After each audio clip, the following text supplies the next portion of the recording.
Good morning everyone. So friends, देख लेते हैं आज की वीडियो है क्या नीलकंठ पक्षी के ज्ञान की बातें। फ्रेंड्स, वीडियो अच्छी लगे तो लाइक कर दीजिएगा और चैनल पर न्यू है तो सब्सक्राइब कर लीजिएगा। नीलकंठ पक्षी के ज्ञान की बातें, यह सुनकर कोई भी गरीब नहीं रहेगा। वीडियो को पूरा ही देखिए। कहानी एक प्राचीन राजमहल के चारों ओर घूमती है, जहां एक नीलकंठ पक्षी ने अपनी आवाज और सुंदर आकृति के कारण लोगों की प्रतिष्ठा जीती थी।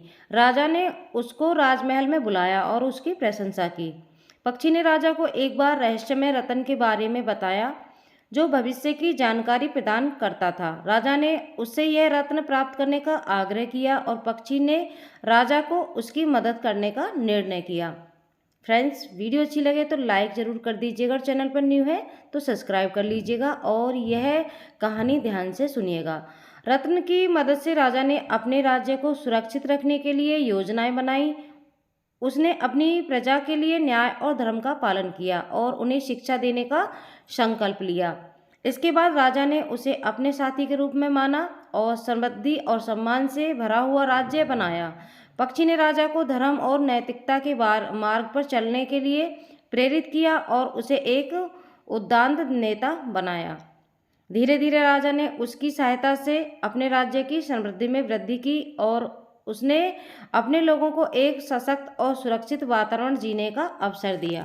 प्रजा की सुख शांति के लिए राजा ने विभिन्न क्षेत्रों में विकास की योजनाएं बनाई, जैसे कि शिक्षा, स्वास्थ्य और कृषि। पक्षी ने राजा को उसके विचारों को सुनने और लोगों की आवश्यकताओं को समझने के लिए प्रेरित किया, जिससे राजा ने अपने नागरिकों के साथ सबसे अच्छे रूप से संवाद किया।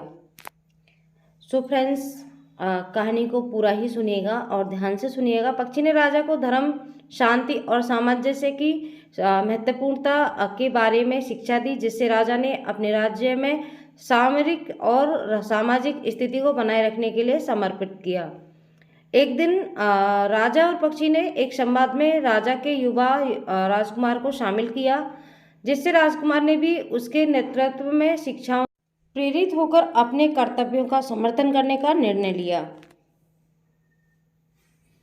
पक्षी ने राजा को यह भी बताया कि समृद्धि और विकास के लिए समुद्र की तरह अपने सीमा को विस्तारित करना महत्वपूर्ण है, जिससे राजा ने अपने राज्य को और भी प्रगतिशील बनाने के लिए कठिनाइयों का सामना किया। सो फ्रेंड्स, नीलकंठ जो पक्षी है उसके ऊपर बहुत सारी कहानियां हैं जो मैं लेकर आती रहूँगी। क्या शुभ है, क्या अशुभ है और क्या संकेत देता है नीलकंठ, किस दिन नीलकंठ के दिखने से क्या होता है, सारी कहानियां लेकर आती रहूँगी। तो फ्रेंड्स, आगे चलते हैं। उसके बाद राजा ने अपनी सेना को भी सशक्त बनाए रखने के लिए प्रशिक्षण और सामरिक तैयारी में विशेष ध्यान दिया। पक्षी ने राजा से कहा कि एक सुरक्षित राज्य के लिए आपकी सेना को हमेशा तैयार रखना अत्यंत महत्वपूर्ण है। जो उसने सुनते हुए राजा ने अपनी सेना को नई तकनीकों और योजनाओं के साथ आदितित किया।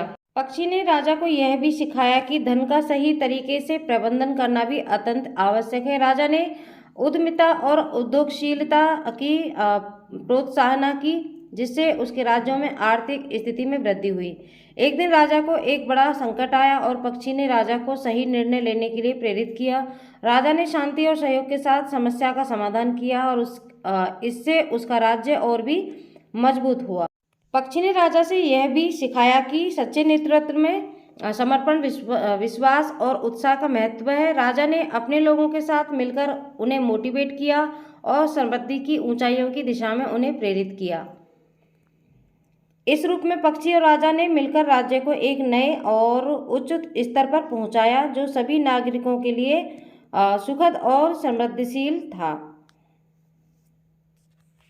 पक्षी ने राजा को सार्वजनिक नैतिकता और सामाजिक न्याय की महत्वपूर्णता के बारे में बताया, जिससे राजा ने अपने राज्य में सभी वर्गों के लोगों के लिए समानता और न्याय की बनाए रखने का संकल्प लिया।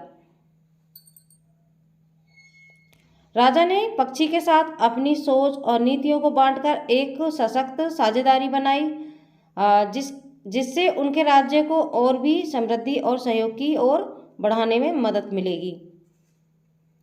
राजा ने अपने राज्य के बच्चों को शिक्षा और सांस्कृतिक मूल्यों का सही दिशा में बढ़ावा देने के लिए विशेष ध्यान दिया। पक्षी ने उसे यह बात सिखाई कि बुद्धिमान और सजग नौजवानों से ही राष्ट्र का भविष्य सुरक्षित हो सकता है। राजा ने राजमहल में सामरिक और सांस्कृतिक कार्यक्रमों का आयोजन किया, जिससे राज्य के लोगों में एकता और अभिवृद्धि का आभास हुआ। पक्षी ने राजा को सुझाव दिया कि सांस्कृतिक कला और साहित्य का समर्थन करने से लोगों के आत्मविश्वास में वृद्धि होती है। एक दिन राजा और पक्षी ने अपने राज्य के अन्य राजा महाराजाओं को एक समृद्धि और सहयोग सम्मेलन में बुलाया, जहां उन्होंने अपने विचारों और अनुभवों को साझा किया और सभी राजाओं के बीच में मित्रता बढ़ाई।